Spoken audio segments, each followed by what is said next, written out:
Podem Rubí opta per presentar-se conjuntament amb Catalunya en Comú a les eleccions municipals del maig. Els més de 200 inscrits al cercle es podran presentar a les primàries del partit per formar una candidatura de consens. Estem compartint un espai polític comú, tenim objectius comuns i compartits, però de vegades representem a sectors electorals diferents. És a dir, Catalunya en Comú interpel·la un sector electoral i Podem i Podemos interpel·la un sector electoral diferent. Per això té sentit la coalició electoral, perquè al final aquesta és la part que suma, no? Que tenim dos electorats que no sempre són els mateixos, i fer aquesta coalició és el que ens fa sumar i el que ens farà guanyar, jo crec, a molts municipis. La directiva nacional ha aprovat la petició del grup local després d'acceptar el compromís d'escollir els seus candidats per primàries, d'on naixerà una llista conjunta que asseguren que és la solució al que necessita Rubí. La diferència entre si una ciutat dormitori o si una ciutat que genera activitat és fer servir tot aquest patrimoni que tenim una mica adormit i desaprofitat.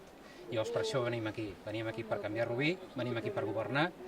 Vam guanyar 2 eleccions amb aquestes sigles i per això aquestes sigles crec, i sobretot les idees i respectant a la gent, que és una qüestió molt important, ens poden portar a canviar el poble.